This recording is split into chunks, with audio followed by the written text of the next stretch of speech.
welcome to another episode of Chit Chat with Auntie Mary. Today we have my longtime friend, Bebe. She is a fitness pioneer and now ice cream maker. Hi. Welcome to the show, Bebe. I've known Bebe for a long time. I think Maybe like 15 years. 20 years for a very long time. In our party days. And now, she started her career. Now the auntie day, because we're not partying anymore. Now We're not that cool anymore. Now in our 30s era, where we are starting new things, also finding ourselves. I've known Bebe for a long time, and she's always been very inspirational, always taking the unconventional route. So wanted to sit down with Bebe today and talk a little bit about her entrepreneurial journey and then also her next chapter and what's in store for her. So, Bebe, thank you for coming to the show. Thank you for having me. You definitely had an unconventional start. Mm-hmm. And while most of us was just really trying to nail our first jobs, you actually opened a spin studio at the age of 23. I wanted to ask, what gave you the confidence to start a business when everyone else was just starting their corporate careers? So I think from where I am right now, and my perspective comes from someone who had been in the industry for 10 years. I did start Crew, my spin studio that eventually progressed into boxing and HIIT and yoga, all under this brand called Crew. From the lens of someone who had been in that industry for a long time, and from the lens of someone who had started that business when I was in college, actually, maybe I might have even been like 22 at the time, still living in LA, my last year of college, senior year of college, we were already starting, all the legalities and stuff like that, the startup phase of starting that business. I think what really pushed us was this, not need, but a desire to start something cool. And by cool, it's not, in this like stuck up, I'm so cool, I'm so much cooler than you kind of way. It was like, what can we do that's fun on the weekends? Or like a place where our friends can come hang out at, and like something that our friends can do with us on the weekend. And to us, that was cool. Because also at the time, there was nothing but Zouk. There was one nightclub. You're not familiar with what Zouk is. It was literally the only cool place that we would go to on the weekends. That's true. You wouldn't see anyone anywhere else. Like you would just true. congregate at Zouk. And so, we wanted to start something that was kind of on the other side of the spectrum as Zouk. Same community and same vibe where, everyone was having fun together, but in a different sort of way. Okay, so instead of clubbing and drinking alcohol, you wanted to turn that culture into fitness, where people could listen to music indoors, have fun, and made it a social thing. I agree. We kind of migrated to the gym. A lot of people did, right? Crew became a hangout place. It's also a place I remember where you go there and see people. It's like, oh. I also became the place where many found their boyfriend, girlfriend, or husband or wife, and you included? Me included, actually. But, many others seeked it. I gotta say, let's clarify. I did not seek a husband there. It's okay. But it became like this place to be seen and hang out and be healthy. And be healthy at the same time, which was the ultimate goal for us, was like this club where you could go clubbing, but without the alcohol, and you're doing something good. I think for me, I remember coming back to Singapore, one of my biggest worry was the lack of fitness culture in Singapore. I remember like more than 10 years ago in 2013 or 2014, it was still very much in the gyms, right? And then gyms would have these classes, but there wasn't like the boutique fitness, like what you see now everywhere. So you definitely started that trend. Thank you. You're definitely a pioneer in starting that, which also inspired, I'm sure, a lot of gym boutique owners that we see here today in Singapore.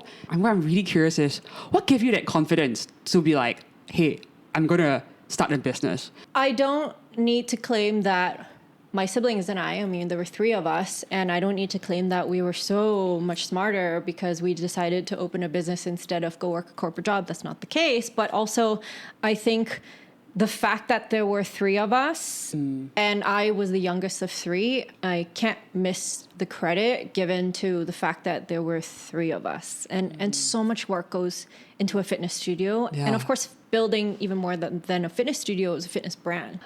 I also can't say I was so confident that I was able to like one day be like, okay, let's go do it. And there's going to be no problems. And I'm going to like, it's going to be perfect, because that also wasn't the case. There were so many mistakes that were made along the way, but I think those mistakes were what also along the way gave me a lot of confidence in, you know, because entrepreneurship is decision making, and it's decision making under a lot of pressure. You're in charge of maybe 5 staff. For us, it became 5, then it became 10, and then it became 15. All of a sudden we had over probably 150 staff or 200 staff over 10 to 12 years. And I say 12 because I'm including the time that it took before we officially opened our doors. I would also say that growing up, we saw a lot of the family business.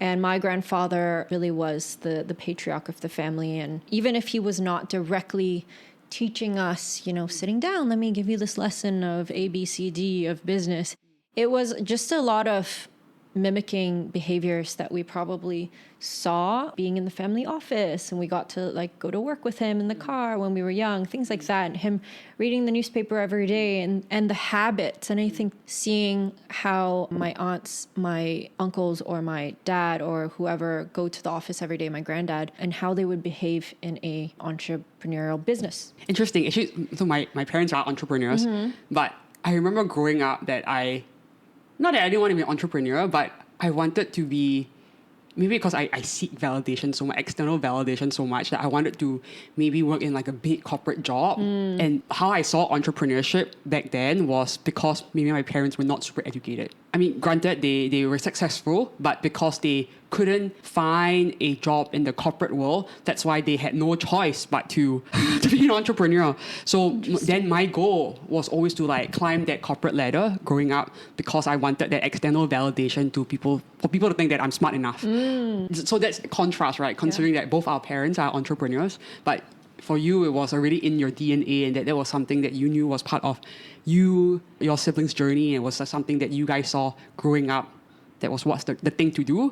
But I just wanted to contrast. For me, was totally different. Yeah. I saw it as like my parents didn't make it in the corporate world. That's why they had to do this. But you know, it's interesting, and my husband and I always talk about it. It starts from, where do we want our kids to go to school, and what do we want them to study? One of them has to be a scholar, because we were like total fuck ups in college. What does it have to be a scholar?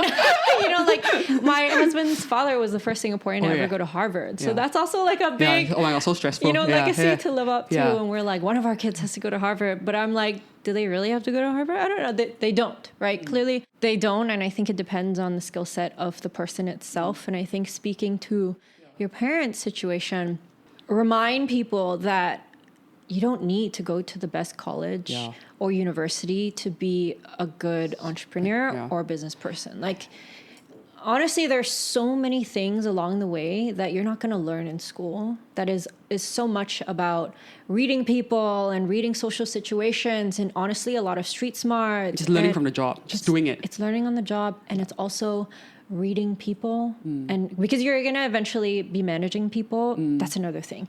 Anyway, you know, the point is it doesn't take a good education to be successful in life. To be successful. I know it took me 10 years to learn that, actually, and now I have to actually unlearn a lot of my old belief system where I put success to titles, to education, to like job career, and now I have to unlearn a lot of my old belief system and maybe also seek out an entrepreneur route for myself. Yeah. So you were just ahead of our time. We're looking forward to entrepreneur Mary. Yeah, I was like, but you were think about it, you were just advanced, Bebe. Advanced, ahead of our time.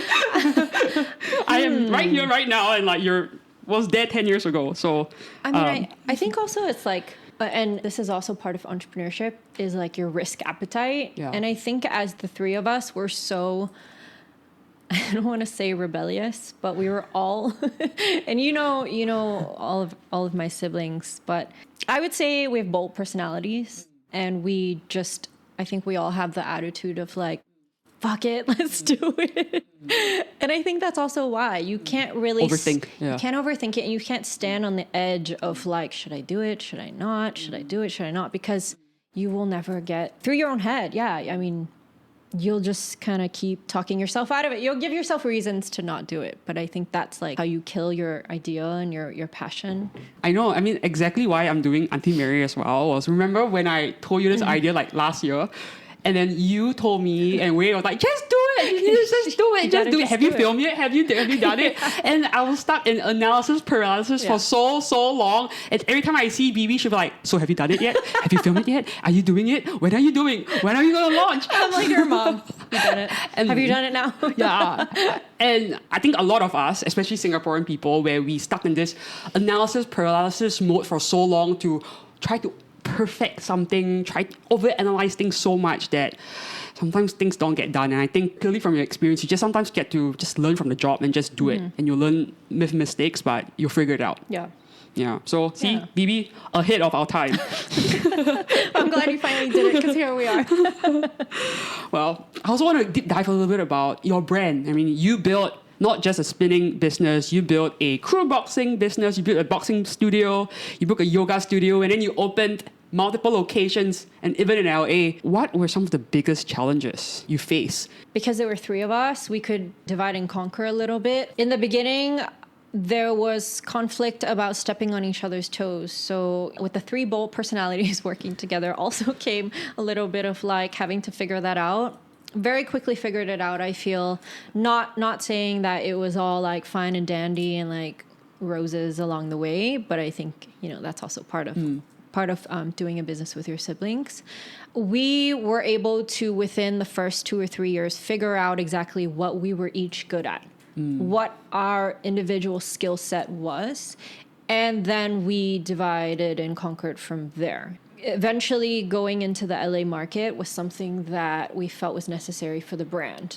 We went to LA and we were working on the next business, which was boxing at the time, so Crew Box. And we discovered that they didn't have, or LA didn't have what we were working on, or something similar. This nightclub vibe, boxing to the beat of the music with motivational and inspirational instructors, that didn't exist in LA before then. And LA was like the fitness mecca of the world, home to all the movie stars who have to work out every day to look good. So we were like, why are we bringing this back to Singapore first? We should open it in LA and take it back to Singapore. Granted, we have a connection to LA. We were born there. We spent half of our lives there. That is not a typical situation. I'm totally wary of that. But it was a decision that we made quite quickly. We need to open in LA first, and that would be better for the brand. So yeah, we did that. And then we eventually opened our third store back in Singapore, and then our fourth and our fifth locations after that. But was there any like challenging period that you remember? Maybe, oh yes, during your entrepreneurial journey the last 10 years that really like ate at your heart? Yeah, sorry, I just realized that was the last question. I went off in a tangent. No, that's also very good. You did say about your siblings first, and then also the difficulty of bringing a brand to Singapore. But was there like a pivotal moment that you remember?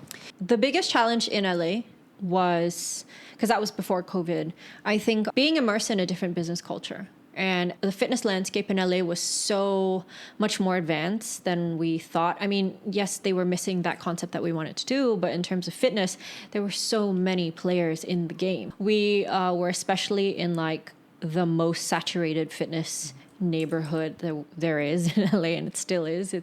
We were in West Hollywood, right on Melrose and La Cienega, which if you haven't been there before, there's literally 5 studios on each block. I think that was the biggest challenge being there. We were 2 young Asian girls from Singapore trying to break into this market. I think that we knew people from LA. We had gone to school there, but it would have taken a lot of time to really, really get into that network, which I think, we did a pretty good job. Yeah, you had Kim Kardashian, was it? Yeah, we did. Or was it like Kourtney? I cannot remember one of them. Kim and Kourtney. Both! Kim and Kourtney Kardashian, yes, come to Crew Box. Yeah. They filmed an episode of Keeping Up with the Kardashians there. This is a big milestone. Yeah, I remember I went there, I was like, hey Jeff, did you know the Kardashians were here?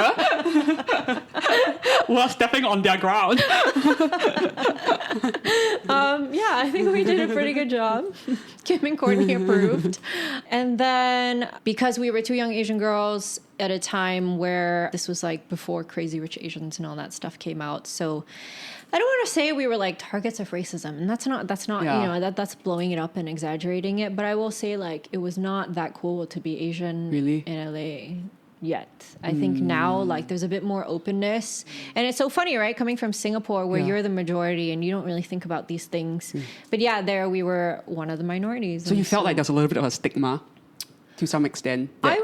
It was like, not that Crew Box was an Asian gym, but some people could have perceived it. I don't want to say that because I don't want to say there was a stigma, because I also don't want to say that we were like victims of, you know, like not being part of the majority. But all I will say is that it was just not that cool to be Asian back then. This was 2016. So it was, oh my God, it was almost 10 years ago.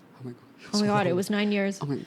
Yeah, it was very long. I remember I visited you in like 2017 or 2018 in Jim Din. Yeah. Oh, I didn't realize it was so long ago. I would imagine as well for two Asian girls opening a business in West Hollywood where it's already so saturated, it had a lot of challenges. Yeah. Right? Also, I would say because we were women. Yeah. I think, you know, now in the last 10 years, we've seen the uprise of female leaders and female CEOs. And it was like, I think it was progressing at the time, but it wasn't so loud and clear at the time. Yeah. So... yeah, I think that was different. And would you say like opening a business in Singapore is much easier? Singapore's really small. At the time when we opened Crew, as you said, we were one of the first fitness studios. And at the time, there were only like big box gyms. So you would only get gym classes. In Singapore, it was easier. I don't want to say it was like a breeze, but it was easier because there was nothing like it yet. So everyone was eager to try it out and stuff. If we were to open now... it would be very difficult. It would be hard because there's also now like... so many. There's like 10 to 15 spin studios that have opened and closed. More than maybe so like many. Close to 30. Everywhere. It would be such a different market. And that's the same thing as in LA. There were so many different studios already in LA. So first mover's advantage. I would say there is an advantage, yes. I wouldn't say it's like the most important thing, but I think it's kind of like a formula of things. Like having a strong brand and having a strong community. I think that was a big thing. In LA, it took kind of a while to build that community as well. We had never been in the fitness industry there, and there, you know, because the fitness industry was like more advanced in LA. People were already in their routines of going to certain studios, so to bring them to a new place to try it out, you know, was a bit of a challenge. I wouldn't say it was huge. After that was COVID, which then... it was like a different game to tackle on its own. It was a different game. Everything kept changing every week. The regulations changed every single week. Actually, ironically, that was one of our better times. So actually COVID was like a proud moment for you guys. Actually, yes. It was challenging, but it was probably the most like memorable time for us because we did so much in that span. You guys innovated a lot. Yeah, we were forced to like really think on our toes. I remember Bebes whipping hair videos that I will watch on replay on this TV with my Crew bike, right? Yeah, I mean, you were very consistent, pumping out videos with Calvin filming. Yes, my brother. Filming those videos and making sure that every week there was like a new content coming out. Yeah. And that was very rewarding for you guys, despite the challenge of COVID. So how did you guys like innovate then? Yeah, and that's how Crew TV was born. Gotta say that was not really part of our original agenda when planning the expansion of our brand. But because of COVID, we pivoted and we started filming these videos. And then it sounds kind of wrong to say that I was in a room with my brother filming me in a dark room. Literally. But honestly, I was actually really, really hesitant to do that in the beginning. Really? It was like... you were so natural.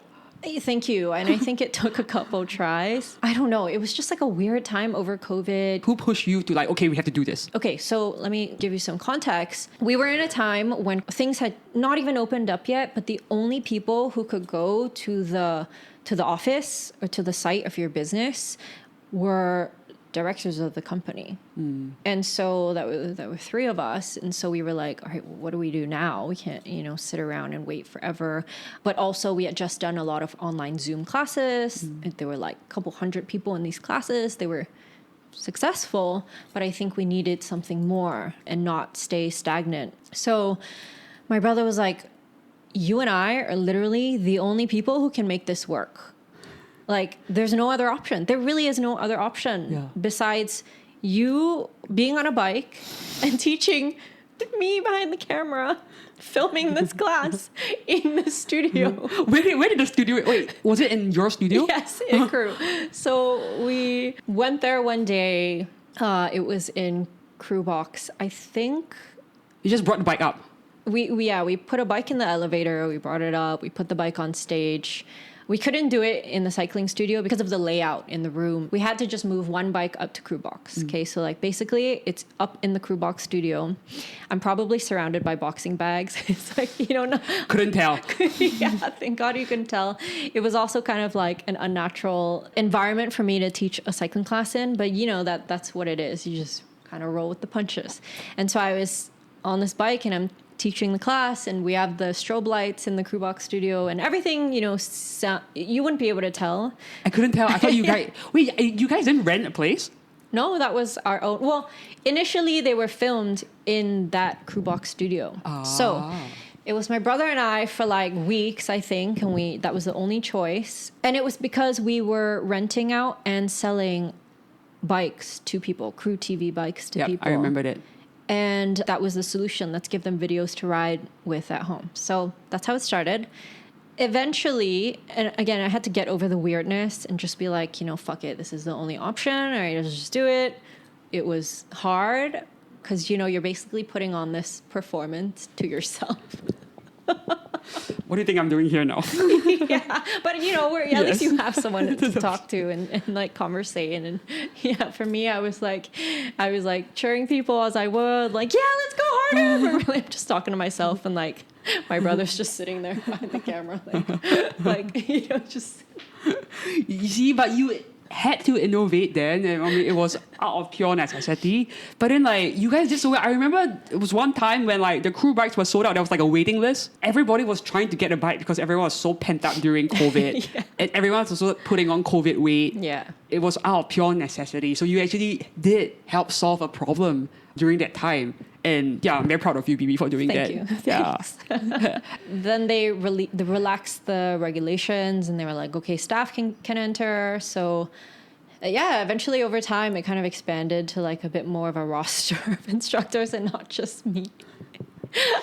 Well, you have to lead. Well, okay. So since we're, you know, being honest, I think why I was so hesitant in the beginning, I had just gone through a breakup actually over COVID. So I was like in my room over COVID, grieving on my own. It was then hard for me to go show up and like be on camera. Full energy. Yeah, right. And feel energetic and like be this like hype woman when really I was going through a breakup. Yeah. And I hadn't even seen the outside world yet. It was even more intense in that way.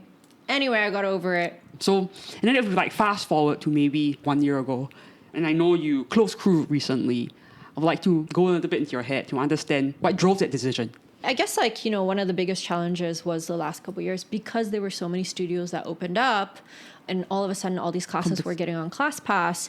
The idea of competing with like a $13 class was hard. We pivoted so many times over the years and we really like, you know, navigated through all these different situations. But basically it was our 10th year anniversary in October of last year. After 10 years in the industry, it was something that we could not carry on doing.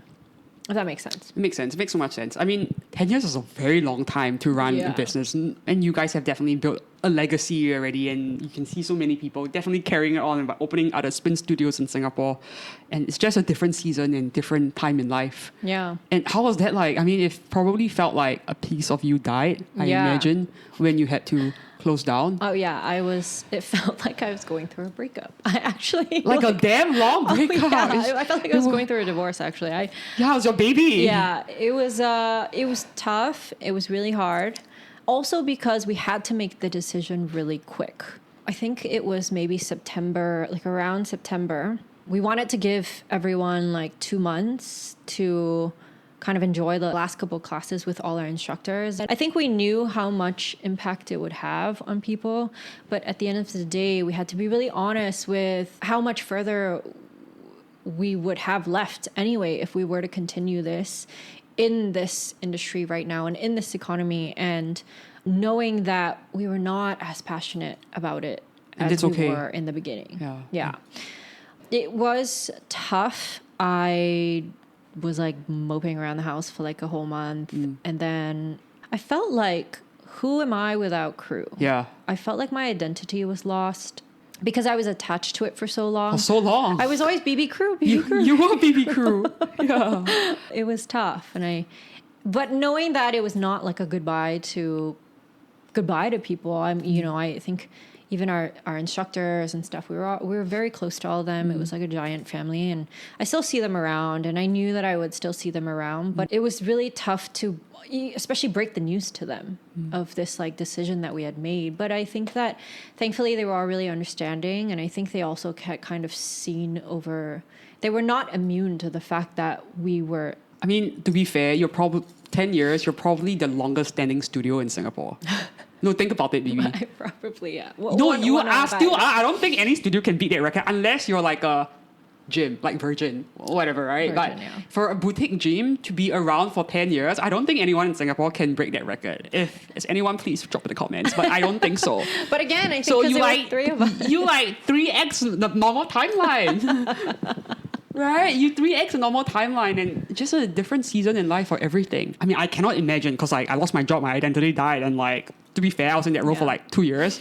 I cannot imagine for someone who had that identity for 10 years, and not just that, you weren't just an employee, you like created it. It was your baby. Yeah. I'm very proud of you. In a very different phase of our lives. And ready to move forward. And this is the thing. I felt like I was stuck for a while. Yeah.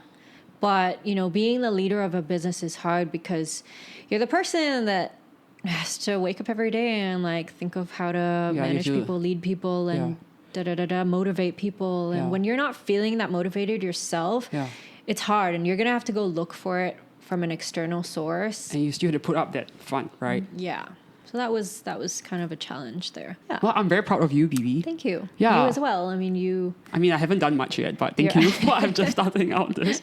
But I mean, you're years ahead, right? Because the fact that you're so ballsy as a young girl, like that can like just like try something, and now you have like all this experience to tell this story and hopefully also inspire people, but then also to walk away to say that this is not for me now.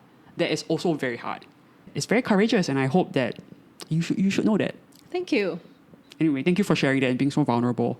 Well, now in your next chapter, Bebe is always someone who always has plans, always innovating, always thinking of something, always have new ideas, right? You can tell she's can't sit still. Born entrepreneur, right? So creative, always thinking of something. And now you're going back or returning to maybe an interest that you had when you were young, which is food.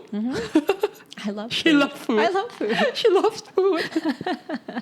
Tell us more about that. Well, I've always loved food, and 2.5 years ago, I thought I was gonna be running Crew for another 10 years. So, this was something that I started on the side as an experiment, and it basically is a better for you ice cream company called Vice Cream. Tell us more about that. What made you want to start an ice cream company? She even went to ice cream school recently. In Chicago by herself. I say Chicago, but actually it was like an hour and a half outside. It was like Chicago. middle of nowhere, America. But fuck nowhere. Right. So clearly you have a strong passion and interest. Remember like 10 years or more than 10 years ago, before you even did Crew, you had this thing called Bebes. I remember Bex would tell me about it. Oh, Bebe will be doing, Bex is a cousin. You got your little snack company. Yes. So now that you're actually also going back to your first love and revitalizing it, tell us a little bit more about that. Bebes. I haven't heard that in a while. Bebes brings me back to college because I started this home-based Pop-Tart company out of my house in LA in college. And don't tell my mom, but I was skipping school just to bake Pop-Tarts. Oh my God, you did? Really? Okay, at least you were doing something. Not like sleeping with boys. I was going to like a boyfriend's house. Like, or like, I don't know. I was working hard. You're working hard. Yeah, I made all of them myself. I would stand over the kitchen counter and like roll pastry, and like I would bake for like 8-10 hours a day, and like I loved doing it.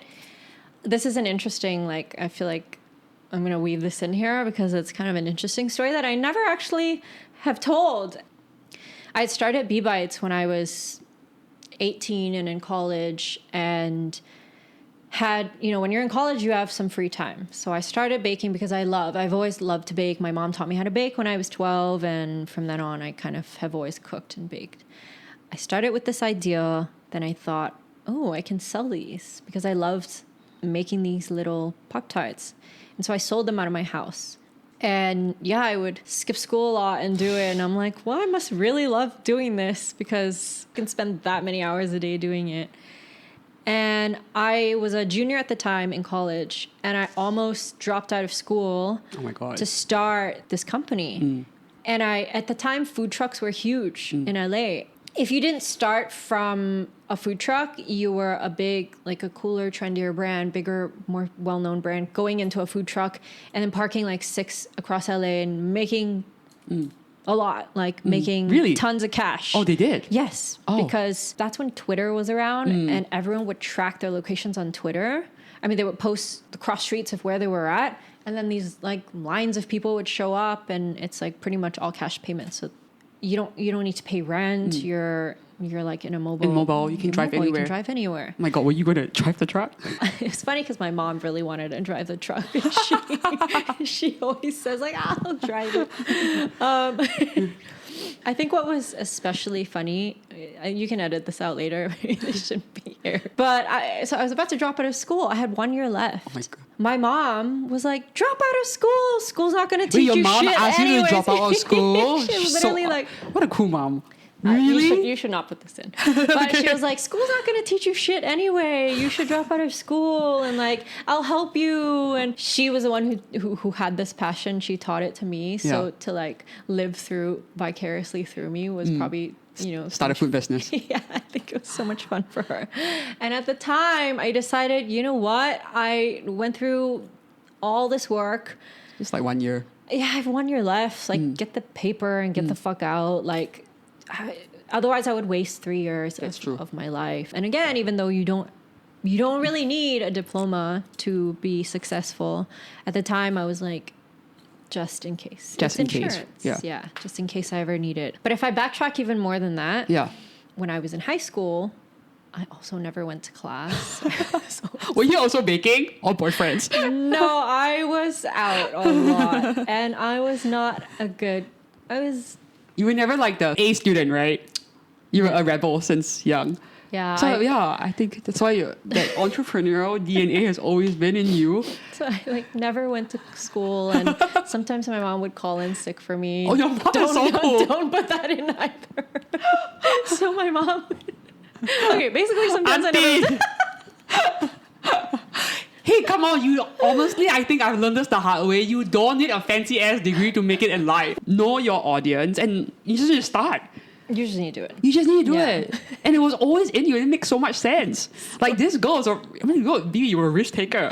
That thought would have never crossed my mind. In fact, now I'm like, business ideas come to me, whatever, I'm like trying to find that. But you already had all these pockets of interest that you wanted to explore when you were so much younger. Well, it's funny because, and I haven't even gotten to the funniest part, is that in high school, when I was around that age, it's not like I was a dumb kid. I want to say that. It's not like I was... No it's not like I was that dumb, I want to say. I just give myself a little credit here. No, but it's not that I was like bad at school. I honestly just did not try. And when it came to subjects, especially that I didn't care about and I was not passionate about, I did not give a shit. Like, Carol... One of my best friends will tell you this story. Okay, this is a good story. So when it came to tests, if I didn't care about the subject, I would clearly not even look at the textbook, not study for any test, whatever it is. Yeah. And she would be like, dude, like, your paper is all empty. And I'd be sitting there like this. Oh my God, what a boss. So I'd be sitting there like this in the middle of a test, just kind of like looking around, like twiddling my thumbs. What did Carol? And so Carol, if she was sitting next to me, she'd be like, dude, copy my answers. You copied Carol's answers? Well, I'd be like, nah. And then I would actually take the test and I would go hand it. I would walk to the front of the class. I would hand it in. Empty. Nonsense answers. Like if I even tried, I would try, but otherwise kind of empty, honestly. And I would go to the cafeteria and eat.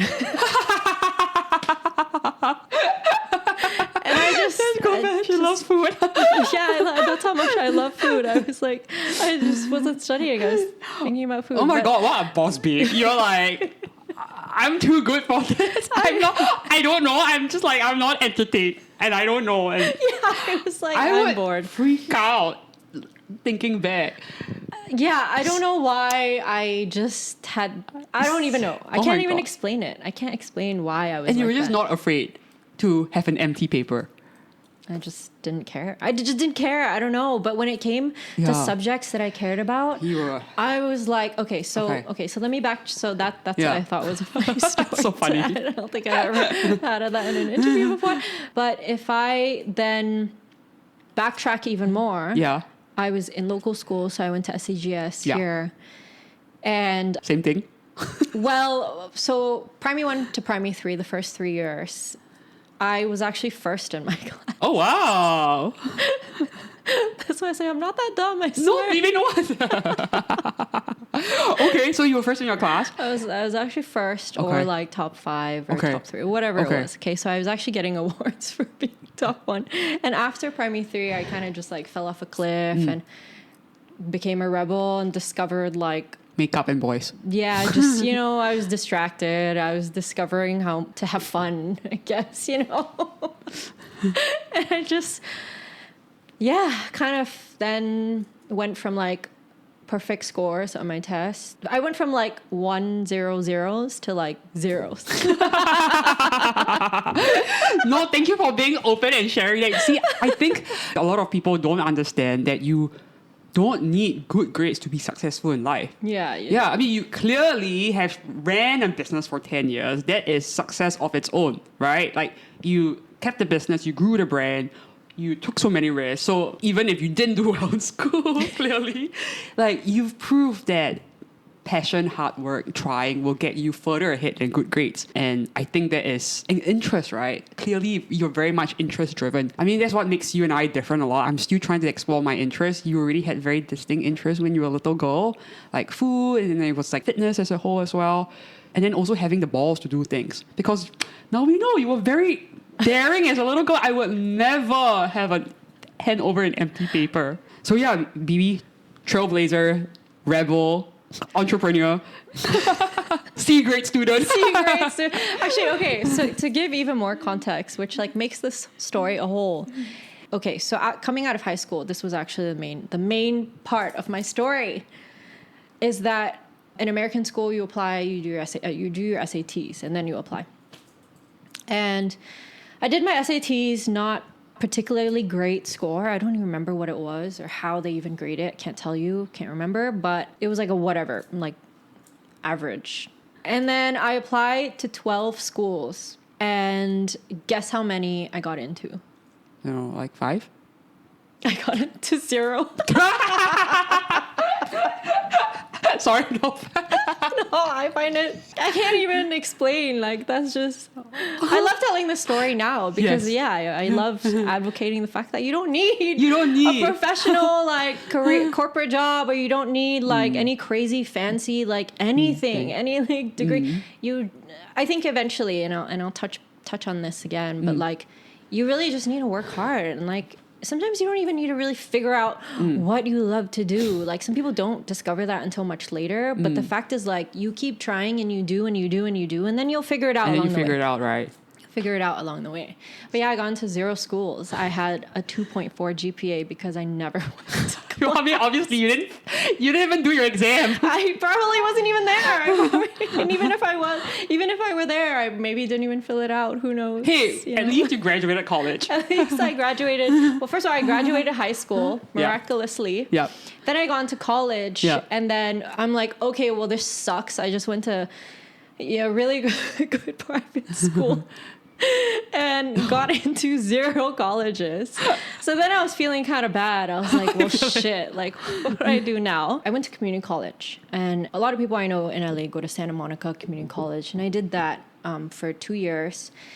And eventually I transferred into Loyola Marymount, which is a good school. It's known for its law school. But basically, for those 2 years of community college, I think that was kind of like a turning point for me, because also in college, you get to choose what you're interested in. So it was a turning point. I was like, okay, also I'm now like 18 when you start college. So I'm a little more mature, I think. You're like, I have to at least do the exam. I was like, I should do the bare minimum at least.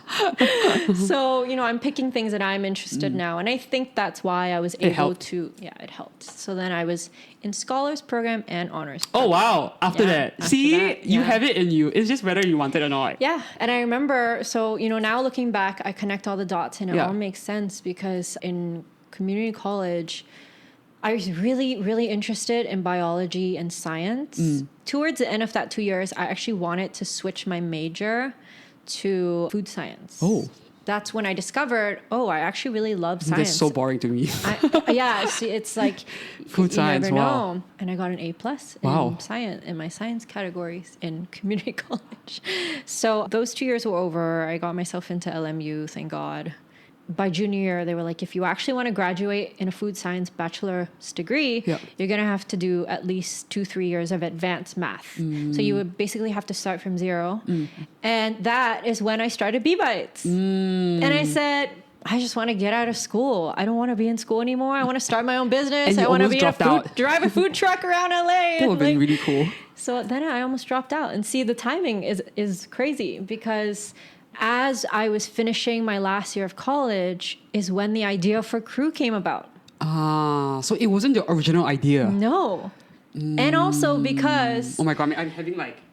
Yeah, and it all just... Goosebumps hearing it, because like, it was, you were born to do this. It all just like, makes sense after a while. It makes so much sense. I'm going to add another part to this story. Yeah. Is that at the end of my junior year...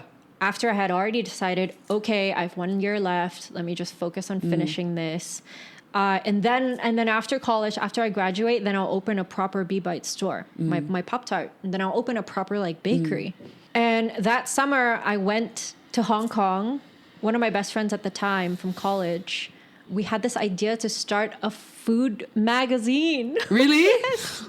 So we wanted to start this food magazine in Hong Kong, and we went there. I went there for the summer. It basically, without elaborating, it didn't work out. Okay, and then all of a sudden, I'm like, well, what do I do now? I wanted something to do. I was all like hyped up to start, this like business in Asia. And so then I was looking for something else to do. And then spinning came about. And then my brother also at the same time was like, spinning's like huge right now. We were going to the classes in LA all the time. Why don't we actually start one in Singapore and start our own brand and da-da-da. And that's really how it started. So, there were many like diversions almost diversions. Almost. Yeah. And then it came about because this was something that your brother thought about, and you were like, okay, we quite like fitness, and it was like right timing, right space. It made a lot of sense. Yeah. Because you guys knew you would have an advantage in Singapore as well, being the pioneer.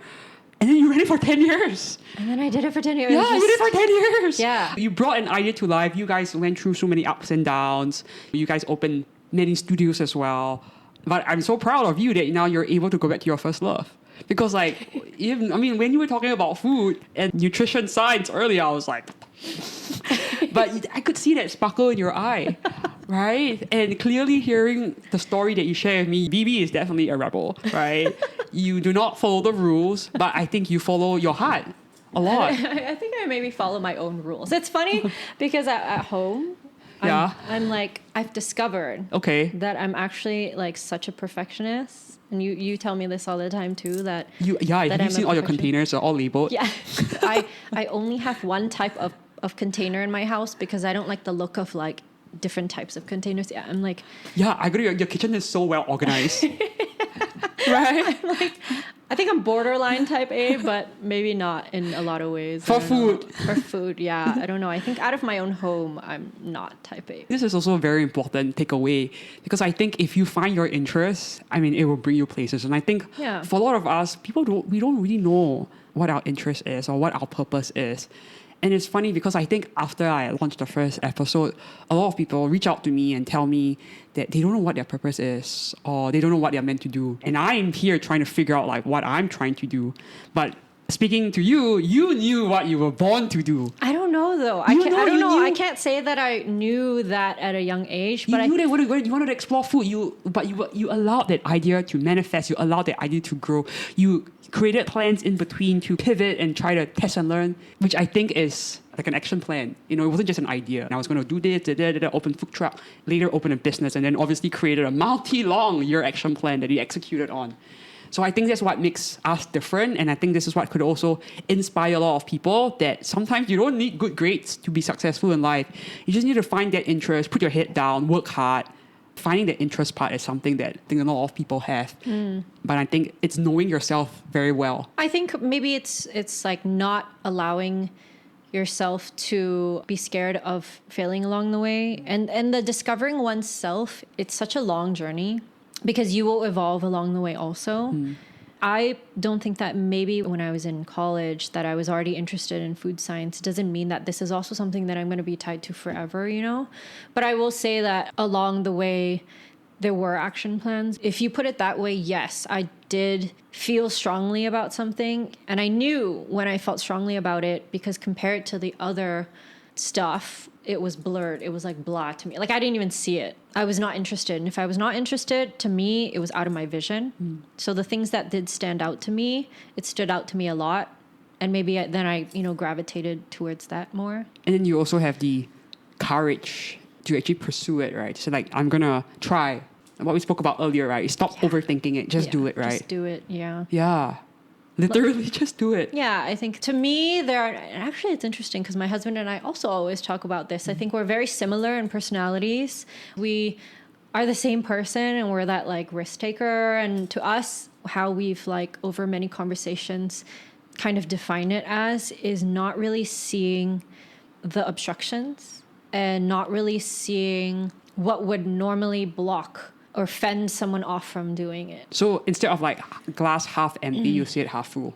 Yeah. I think both of our attitudes are very just like, just do it. Just do it, right? Yeah. Yeah, I know. Wei was also telling me, just do it, Mary. Yeah. Right? Why? Because if you don't try, you'll never know. That's what he says. Like, and I remember I told him about my dating ideas. Like, just do it. Everything, just do it. Just do it. Because even if you do it and you don't like it, or even if you do it and you fail, you've done it. And the failing is a teaching. Well, thank you, Bebe. This is very, very insightful. And also, thank you for being so open and vulnerable. I've learned so much about you.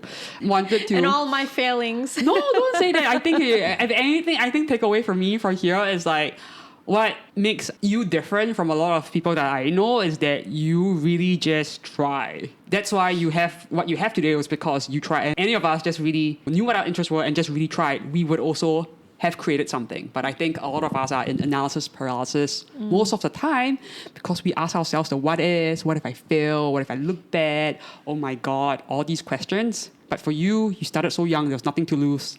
Put your head down. And maybe it was go back to like how you were brought up. You said like growing up, you saw your grandparents, your auntie, uncles taking a very entrepreneurial route. For them, it was always a just try attitude. You always had it in you. So that was how you saw the world through that lens. The just try, figure out later kind of mentality. Yeah, I think actually we also probably get that from our dad, who's like that as well. I mean, when he was a young man, he was pretty daring, and I hear of all these stories of him being a kind of a troublemaker also. Like you. So I think, that's probably where we have adopted that behavior from. And I think that you have such supportive parents. Like your mom asked you to just drop out of school. Can you imagine like parents in Singapore? They would never say that ever. Your mom's like, I'll drive the truck for you. But I think she saw that I like actually finally was so passionate about something and I was finally like working hard at something. And I think that's the thing, right? Yeah, just super supportive parents and supportive parents who like allow you the space to create and also fail and also try. So you always have like that network and comfort system to know that it's okay to fail, it's okay to try. When I have children, one day is something I want to teach my kids. I'll support you, just fail, we'll figure it out. Just fail, we'll figure it out. Yeah, right. I think that's the kind of support and mentality that a lot of us need to have, because if not, we'll just never do anything. A lot of people die later and they regret not trying the things that they want to try when they were younger, and then they're in autopilot mode for the rest of their life. So this is very inspiring. I'm very inspired. If anything, I'm just going to just try. Just try. Just try lah. Just do it. Just try. Okay, last question. What will you tell your 23-year-old self? My 23-year-old self was not that confident. And I think making all these mistakes, as I've mentioned before, making all these mistakes was really helpful for my confidence because I became less fearful of making mistakes, right? You're like, oh, I've fucked up big time before, but I fixed it and I came up with a solution. And so I'll be able to do that again. And I think it's a lot about picking yourself up from making these failures or mistakes and then moving forward. So I would just tell my 23-year-old self that these mistakes are going to be really helpful for you when you are that young and you're dealing with many customers and live action going on all the time. Leading a team. And, you know, I was the youngest person on my team, by the way. I was the youngest staff member on the team. I think that's also one of the earlier challenges is dealing with that dynamic and like getting the respect of someone who is supposed to be leading the company, but you're the youngest one. Anyway, all these things were enough to sometimes make me really, I don't want to say nervous, but I want to say like a bit anxious about approaching the next problem because I would feel like, shit, did I do a good job? Do people respect me? Am I taken seriously? Am I like screwing up big time? And also because you have to take responsibility for everything. Yeah, now it's easier to say, you know, like no sweat. If something's challenging, I'll be able to deal with it. You were a lot in your head. Yeah, I think any 23-year-old, you know, was probably like, I don't want to say tiptoeing, but a little more scared. Anxious, yeah. As I said, I think it took me maybe like 4 or 5 years into the business to really come into my own skin and be a lot more confident in not just my decision making, but my ability to lead people and also just be myself while doing it. Yeah, and being such a public space. I mean, all the time you were in the video, on the Instagram, in the gym, on the bike, in the toilet. Yeah, I was kind of everywhere. I was all up in your space. Yeah, you had to be, right? Because you're the business owner, right? I can imagine as a 23-year-old, it would be very scary to do it because you was just trying to figure out like, who am I, right? Yeah, I was trying to figure out who I was, and I think that's a big thing. I didn't know who I was. You had no proper training prior to that as well. Yeah, I mean, I didn't, grow up in a business of fitness. Something very, very far off. But yeah, having to learn it along the way. Yeah, and it's okay with time. You just figure it out. Yeah. Awesome. Thanks, Bebe. Thanks for sharing. Just reflecting on that question, like what would I tell my 23? What would you tell yourself? I think I would tell my 23-year-old self that grades and jobs don't matter as much. Learning from you. I think I used to put so much pressure on myself to like find the perfect job that was in like a Fortune 500 company, have the best grades. Because I told you, right, that I wanted to be that pioneer in my family that worked in like a big corporation because that was what I thought would look good on paper and I thought my parents would be proud of me and I wanted to make as much money and climb the ranks. But if I actually think about it right now, the only reason why I wanted to do that was because I wanted people to perceive me a certain way, that I was like smart and successful. But the reality is nobody gives a shit and that nobody cares. And at the end of the day, it wasn't even authentically me. So I think if I could tell my 23-year-old self, I think it would just chill. Literally just be yourself, just chill, and maybe give myself some time to figure out what my interests are. So it wouldn't be so hard now. Yeah. Yeah. When you're 23, you want to be you're like, not that you want to be, but you're kind of a people pleaser still. You want to make your parents proud. Like you're like scared of failing, right? So... Yeah. Okay, thank you, Bebe. Thank you for being so open and vulnerable and sharing your entrepreneurial journey, but also like your motivations and a lot of your stories, your struggles, and also your insecurities and like how you got to today. I'm very proud of you. And I cannot wait for your next chapter. Everyone, please support Bebe for her next chapter as well. Thank you, everyone. So stay tuned for the next episode of Chit Chat with Auntie Mary. Thank you so much. Thank you. Bye-bye.